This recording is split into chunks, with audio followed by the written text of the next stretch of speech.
तो नमस्कार दोस्तों, मैं हिमांशु सती फ्रॉम पौड़ी गढ़वाल उत्तराखंड कोटद्वार का रहने वाला हूँ जी। और काफ़ी दिनों से हम लोगों के क्षेत्र में एक मुद्दा मतलब नया राजनीति का रूप लेकर के बैठा हुआ है, तो जिसमें मतलब हिंदू मुस्लिम ये जो अभी तक हमारे देश में चलते आया है, मेरे को ऐसा लगता है कि ये दुनिया के इतने सारे धर्मों में से सिर्फ हिंदू और मुस्लिम ही एक ऐसा धर्म है जो खतरे में है भाई। हिंदू को लगता है वो खतरे में है, मुस्लिम को लगता है वो खतरे में है।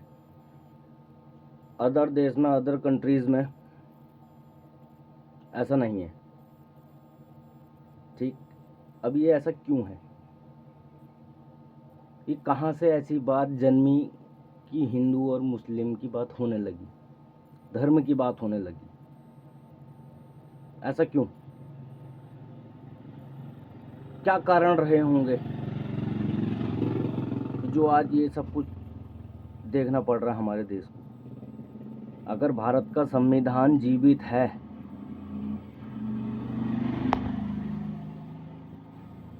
ओम बिरला जी से भी कहना चाहता हूँ, आप तो बड़े पद पे हैं, तो क्या संविधान हमारा सही से काम नहीं कर रहा है? पहली बात, मैं किसी डायरेक्ट मुद्दे की तरफ नहीं, मतलब जो जिसे संविधान कहता है और जो परिभाषा जिस चीज़ की, मैं उस दृष्टि से बात कर रहा हूँ। क्योंकि अगर मैं किसी के लिए टारगेट नहीं बनना चाहता, मैं नॉर्मल लेवल की बात करना चाहता हूँ।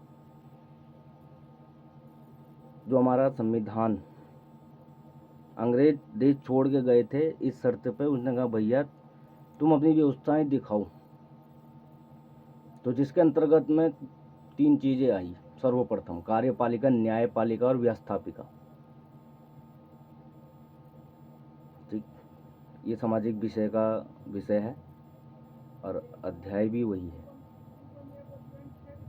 सबसे ऊपर न्यायपालिका, आपने देखा होगा सुप्रीम कोर्ट के आगे सरकार भी घुटने टेक जाती है, तो न्याय को सर्वप्रथम माना गया है हमारे देश में। ठीक, फिर उसके बाद आती है कार्यपालिका, मैनेजमेंट। मैनेजमेंट में एक छोटे प्रधान से लेकर के बड़े बड़े राष्ट्रपति, प्रधानमंत्री सब सम्मिलित हैं उसमें, विधायक, एमपी, एमएलए सब। फिर आती है व्यवस्थापिका, क्या भाई हम व्यवस्था करेंगे, ठीक हो गया। न्यायपालिका यानी कि सुप्रीम कोर्ट। भैया कब है क्या?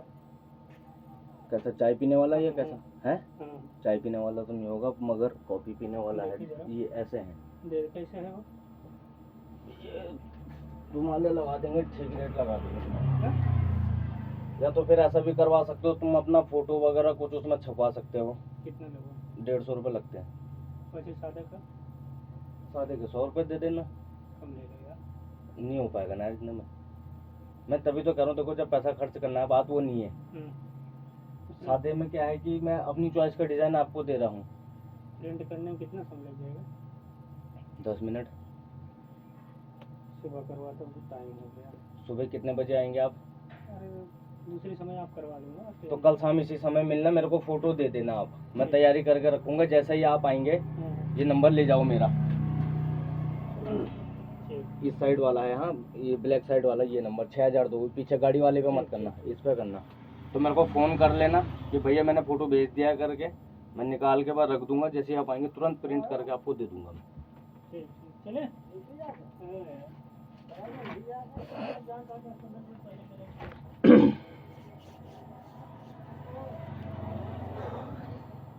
दुकान भी चलानी पड़ती ना भाई, कस्टमर भी देखना पड़ता है, तो गलत चीज़ नहीं देनी कस्टमर को, गलत अन्याय किसी के साथ नहीं करना।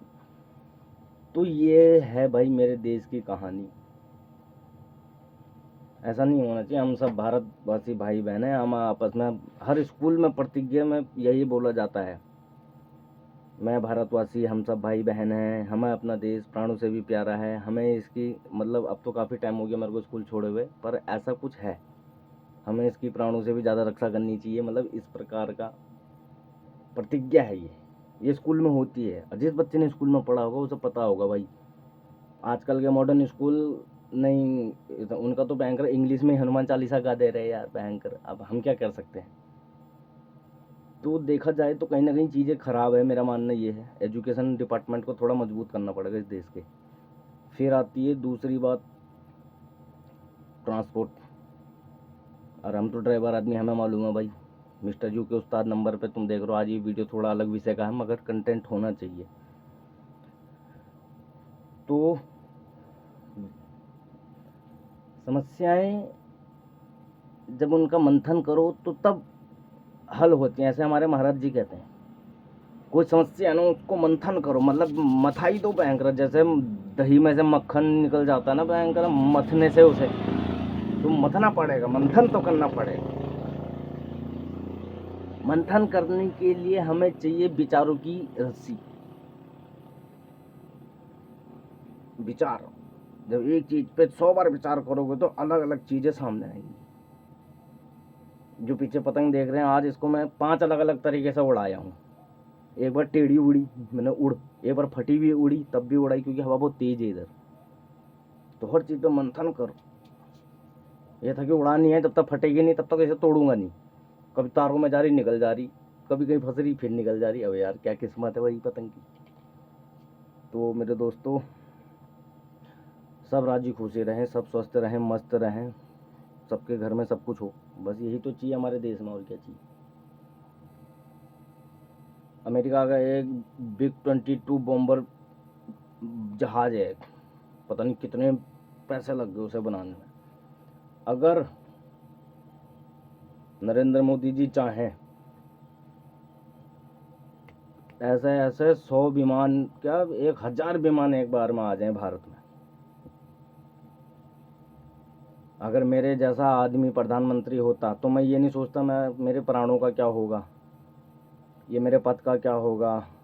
मगर जितने भी देश में, मतलब ये जो काला धन है ना, काला धन कहाँ सरकार ढूंढ रही, विदेशों में नहीं, हमारे देश में ही है। आम आदमी जिसके खाने तक के पैसे नहीं, ठीक, टिकट ले लिया, नेता बन गए। आज पता नहीं कितनी पुश्तों तो आराम से बैठ के खा लेंगी, 7 से ज़्यादा। फिर जो पैदा ही नहीं हो रहे उनकी रिकवरी भी हमने दे दी भाई। ऐसा नहीं होना चाहिए। तो मैं प्रधानमंत्री होते मैं सारे MP MLA नेताओं के अकाउंट ना, कोई दिक्कत नहीं बेटा। अगर ईमानदारी से काम करना है तो पहले देश को समर्पित करना पड़ेगा। जो उनने देश को समर्पित कर दिया वो देश का है। इतना पैसा आ जाता भाई साहब, एम्बिशन की तो कमी नहीं होती। और बिग 20 जो बॉम्बर जेट है वो भी कई सारे आ जाते, मगर नहीं, हमको सिर्फ ये भारत देश है बस। अगर कोई स्टूल आधा टूटा हुआ है ना, वो उसमें भी आधे में भी बैठ जाएंगे, एक टिका लेंगे, एक हवा में रहने दो। तो वो ये इतना भी नहीं है कि दिक्कत हो रही है। हर्षवर्धन जैन का एक देखा था मैंने वीडियो, कुत्ते को सुई चुभ रही है, पर इतनी भी नहीं चुभ रही है कि वो उठ जाए। तो ये है सीन। तो मिलते हैं फिर अगली वीडियो के साथ, देखते हैं पहले इस वीडियो पर हमें क्या रिस्पॉन्स मिलता है। पर भारत हमारा देश है, हम सब भारतवासी हैं, हम भाई बहन हैं। अब अगर किसी को कोई दिक्कत है तो फिर उसका इलाज फिर अलग तरीके से होना चाहिए ना। और माननीय योगी जी को तो मैं चाहता हूँ कि यार देखो, ऐसा नहीं है। उत्तर प्रदेश में मैंने भी कई जगह देखा कि मतलब ठीक ठाक हिसाब हो गया है अब। तो देश में भी हमें ऐसा ही एक प्रधानमंत्री मिल जाए तो मज़ा आ जाए कि भाई योगी आदित्यनाथ को प्रधानमंत्री बनाना चाहिए। तो जय हिंद मित्रों, जय हिंद, जय श्री राम, मौज लो।